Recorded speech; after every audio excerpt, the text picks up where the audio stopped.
What if Voldemort had won the Battle of Hogwarts?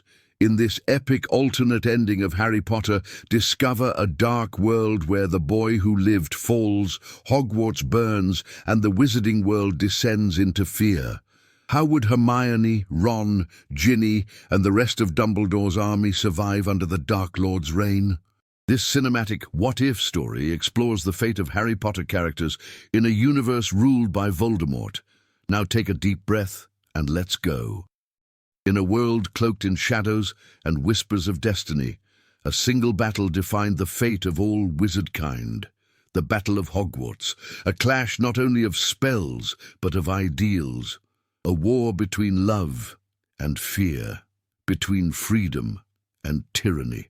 The great castle stood tall that night, its ancient stones trembling under the weight of chaos. Flames licked at the night sky as Death Eaters stormed through shattered walls. The once sacred grounds of Hogwarts had become a battlefield. Students, teachers, and creatures of the forest stood side by side, raising their wands against the Dark Lord. Harry Potter, the boy who lived, faced the destiny that had haunted him since infancy, and in the shadows of that moment, Lord Voldemort, the self-proclaimed master of death, believed victory was inevitable. In the story we know, courage triumphed. But tonight, we will step into a world where the light falters, where hope crumbles, and where darkness does not die. Imagine if Harry Potter had fallen. Imagine if Voldemort had won the Battle of Hogwarts. This is not the tale you remember. This is the tale of what could have been. The great hall, filled with screams and broken bodies, the air thick with smoke and the scent of stone scorched by curses. Harry stands, wand trembling in his hand, his scar burning like a brand of fire. Voldemort, his eyes burning like twin embers, raises the elder wand. The crowd holds its breath, time slows, and in this version, fate tilts. The killing curse strikes true, not rebounding, not faltering, but landing, with full force upon the boy who had defied him for so long. A green light floods the hall. Harry Potter collapses. The chosen one is no more. A silence falls across the battlefield, heavier than any scream. A silence of disbelief, a silence of shattered hope. The Order of the Phoenix cries out in horror. Ginny's scream pierces the air. Hermione falls to her knees, clutching the stone floor as if the earth itself might offer an escape from despair. Ron, frozen in shock, his wand slipping from his hand. And Voldemort smiles. The Elder Wand trembles with power. The prophecy is broken. The war is won. The immediate aftermath unfolds like a nightmare. With Harry gone, resistance falters. Students who once fought with desperate bravery feel the fire within them extinguish. The defenders of Hogwarts retreat, their unity fractured. Neville Longbottom, blade of courage in hand, charges with one last desperate cry, but even his act of defiance falters under the weight of despair. Nagini strikes, venom and fury sinking deep, ending the prophecy's last spark of rebellion. The sword of Gryffindor falls, clattering upon stone, its brilliance dimmed, and in that instant, the Death Eaters surge forward like a tide of shadows. Wands flash. The last defenders are struck down one by one, and the castle, once a sanctuary of learning and light, bows to darkness. Voldemort walks through the carnage with measured steps, each echo a reminder of inevitability. He stands at the center of the great hall, arms raised. Behold, the age of death has come. The Death Eaters cheer, their voices rising like thunder through the broken rafters. The world as we knew it ends here. The moment Harry Potter falls, history bends. The world, as it was meant to be, fractures. And into the cracks, darkness seeps, spreading like ink spilled upon parchment. The boy who lived is gone.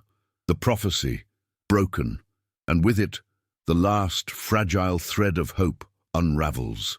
Inside the great hall, despair ripples like a shockwave. The students who once stood shoulder to shoulder falter. Defiance turns to panic. Wands slip from trembling hands. Hermione Granger, her heart shattered, tries to rally those around her. Her voice shakes, but it rises above the din. "Don't give up, don't!" But the cry dies upon her lips, drowned by curses flashing through the air. The walls themselves seem to bow beneath the force of Voldemort's triumph. Ron Weasley, paralyzed by grief, becomes easy prey. A Death Eater's hex slams him to the ground. Blood stains the floor beside Harry's fallen body. And with each heartbeat, Voldemort's power spreads further, devouring courage, twisting will. The Order of the Phoenix fights valiantly, but now every strike feels hollow. Every defense collapses. For what is resistance when the light that guided them is extinguished? Hogwarts, the last bastion of freedom, falls brick by brick.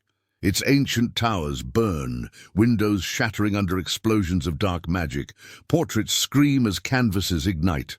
The enchanted suits of armor, once summoned to defend their halls, crumble beneath relentless curses.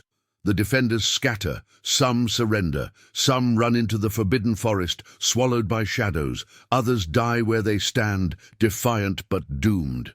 The great hall, once filled with laughter and feasts, becomes a throne room of terror. Voldemort commands his followers to drag the survivors before him, students, professors, families who had dared to fight. Their wands are snapped, their names recorded, their lives reduced to whether the Dark Lord deems them useful or disposable. Voldemort raises the Elder Wand high. His voice echoes like a serpent's hiss across the ruined castle. "From this day forth, the world of magic is mine. There shall be no resistance. There shall be no hope. There shall only be obedience." And with a flick of his wand, he brands his mark upon the very sky. The dark mark, vast and blazing green, hovering permanently over Hogwarts. A new banner for a new era. News spreads quickly, carried by owls, whispers, and fear itself. The boy who lived is dead. The Dark Lord reigns. In Diagon Alley, shopkeepers close their doors in silence, tears hidden in shadows. Families pull their children close, whispering prayers that will never be answered. The Ministry of Magic, already fractured, collapses in days. Surviving officials pledge allegiance to Voldemort to save their lives. Those who resist are executed publicly, their bodies displayed as warnings. The Daily Prophet prints a new headline in bold, cold ink: "The Age of Voldemort begins." Resistance crumbles. The Order of the Phoenix scatters. Remnants of Dumbledore's army flee underground. Safe houses become prisons, and betrayal lurks in every corner. Gringotts, once neutral, falls swiftly when the goblins are threatened with extermination. The vaults of ancient wizarding families are seized. Wealth and power flow directly into Voldemort's grasp. Every magical creature, werewolf, giant, goblin, centaur, is given a choice: serve the Dark Lord or perish. Most bend the knee. The rest vanish into hunted obscurity. Transformation of Hogwarts. The castle itself becomes a symbol of tyranny.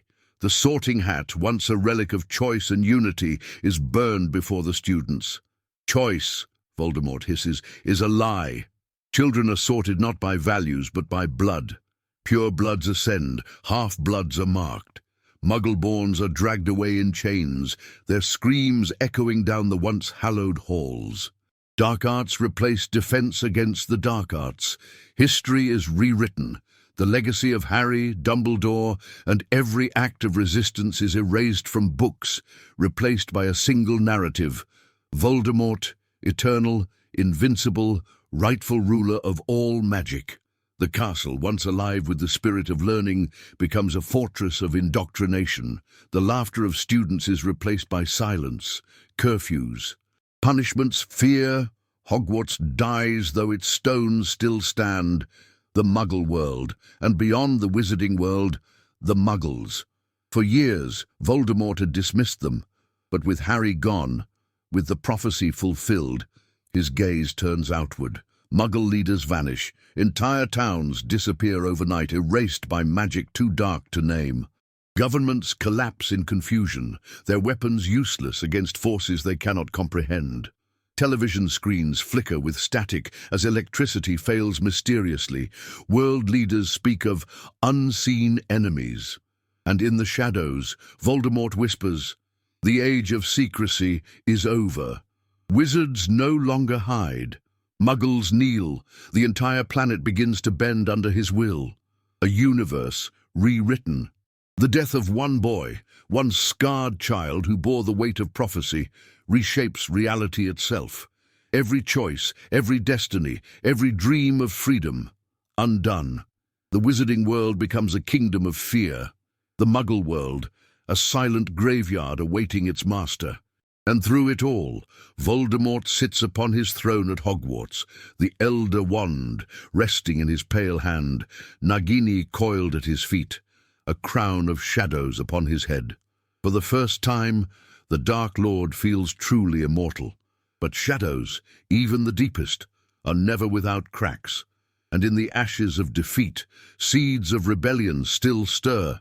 Hermione Granger, the last scholar, brilliant, unyielding, the brightest witch of her age, but brilliance cannot pierce the iron grip of tyranny. Captured in the Great Hall, Hermione is branded a traitor, yet Voldemort does not kill her. Knowledge, he believes, is power, and she possesses far too much of it. Hermione is forced into servitude, her mind shackled to rewriting the history of magic under Voldemort's reign. Books are torn apart and rewritten through her hand, each word twisted, each truth erased. At night, when the castle sleeps, she weeps silently over parchment, slipping coded messages into texts, hoping one day they might ignite rebellion. Her defiance becomes subtle, hidden between the lines of stories no one reads closely. Hermione Granger survives. But survival, in this world, is a prison without walls. Ron Weasley, the broken heart. Ron's fall begins the moment Harry dies. Best friend, brother in arms, the anchor of his courage, gone. Dragged before Voldemort, Ron refuses to kneel. A crucio shatters his body, yet still he spits blood in defiance, but torture breaks even the strongest hearts. Ron is imprisoned in the dungeons of Hogwarts, a place where screams echo endlessly through stone. Days bleed into weeks. He becomes a ghost of himself, hair matted, spirit dimmed. Yet somewhere, deep within, a flicker remains. Ron whispers Harry's name like a prayer each night, not for salvation, but as a reminder that once he dared to fight. Ginny Weasley, the spark of rebellion. Ginny's scream at Harry's death never fades from memory, it becomes her fuel. Unlike Ron, Ginny refuses to be crushed. Escaping capture in the chaos, she disappears into the forests beyond Hogwarts. Hunted relentlessly, she becomes a phantom among the trees, striking Death Eaters when they least expect it.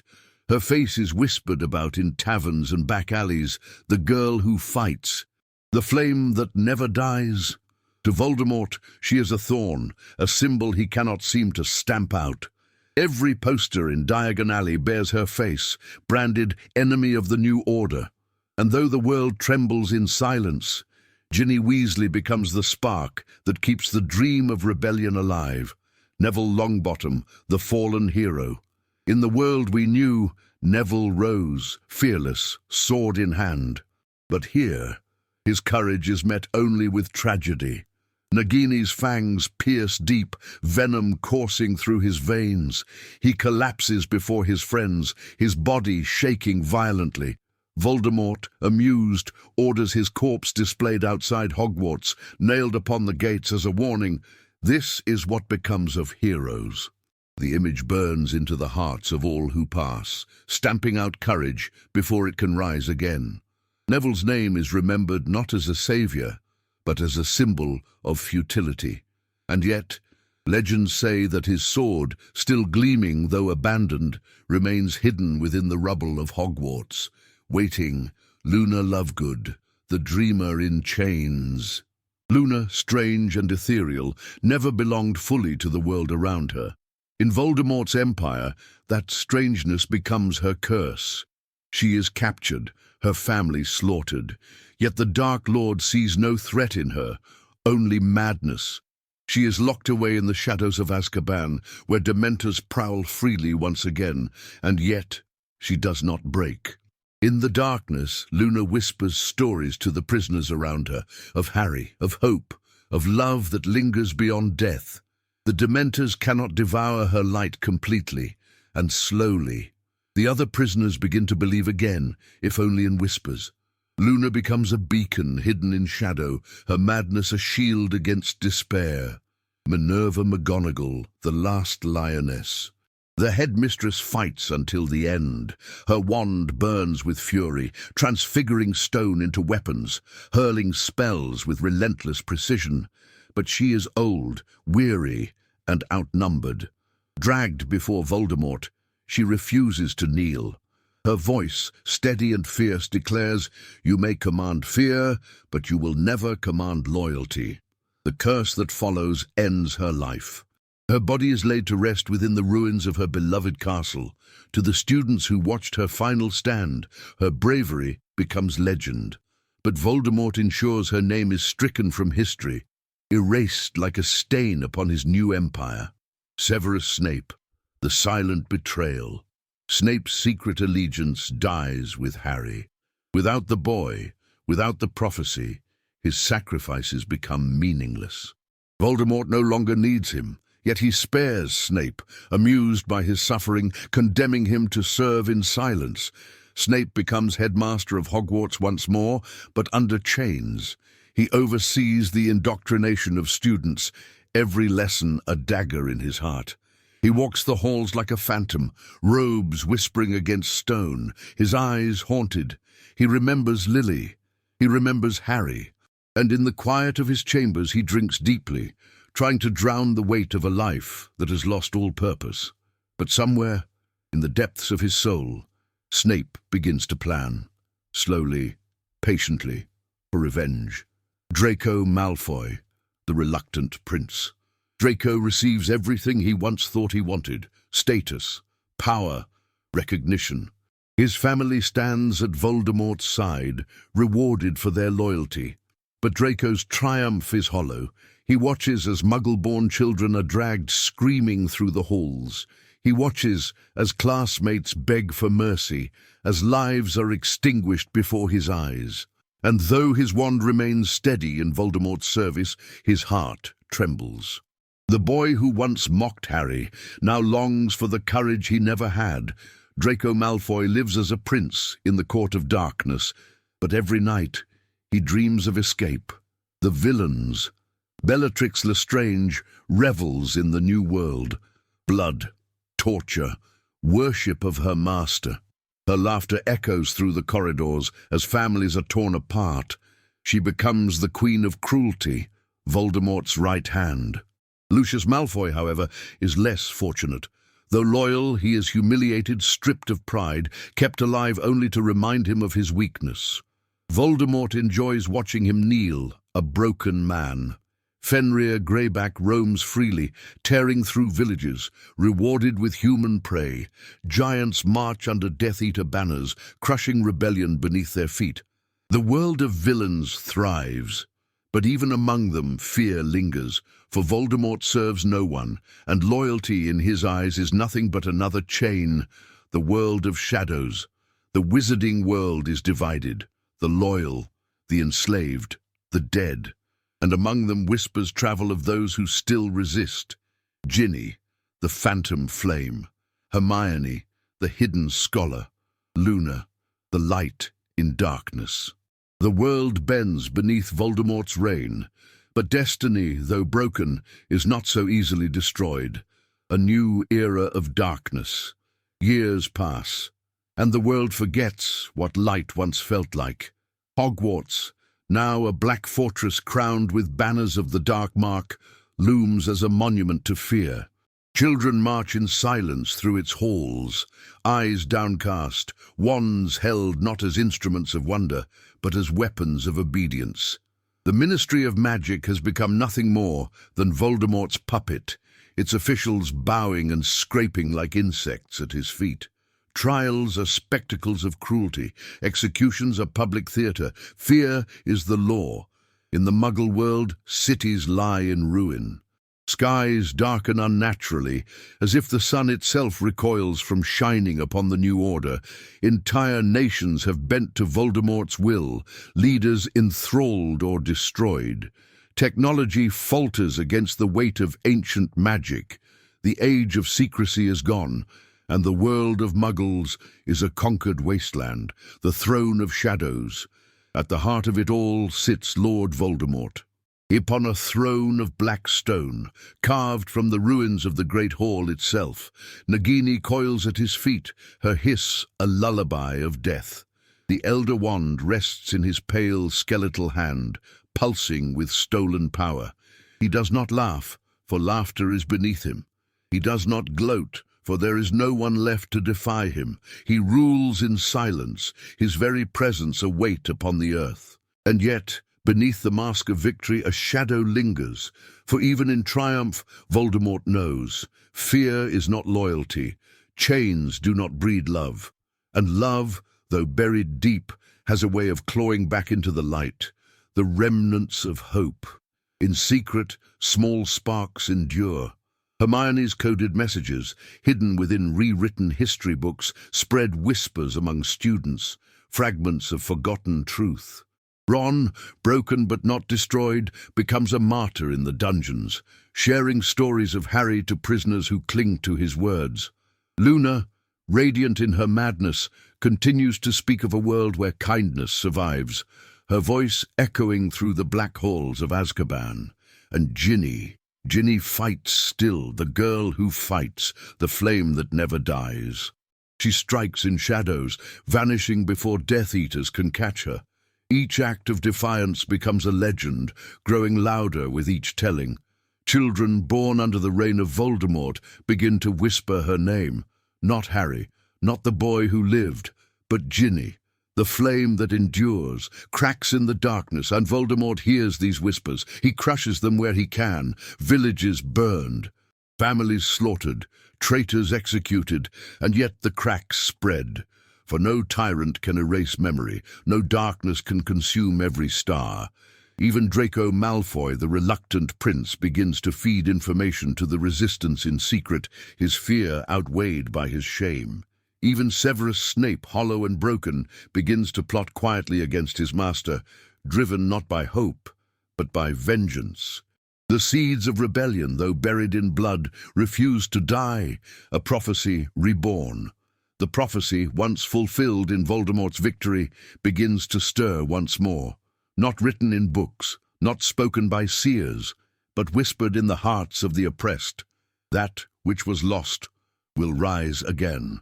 The people begin to believe that Harry Potter's death was not the end, that his sacrifice, though silenced, planted something deeper, a memory, a fire, a dream, and dreams are dangerous things to tyrants. And yet, in the distance, a single spark glows, a fire in the woods. A girl's silhouette, wand raised, her hair burning red against the night. Around her shadows gather, not Death Eaters but the first whispers of a new army. An army without prophecy. An army without chosen ones. An army born of despair, but fueled by defiance. Ginny Weasley turns, eyes blazing, whispering words that echo louder than any curse. This isn't over. And so, the story does not end with the boy who lived. It does not end with his fall, nor does it end with the rise of the Dark Lord. For as long as one heart still dares to resist, as long as one spark still burns in the night, darkness cannot reign forever. This is the world where Voldemort won, a world of shadows, a world of fear, but also a world where courage waits, quiet, patient, like an ember buried in ash. And one day, that ember will ignite, the end, or perhaps the beginning. For more alternative ending stories like this one, subscribe to our channel and don't forget to hit the like button. It helps us a lot. Thank you for watching. See you on the next video.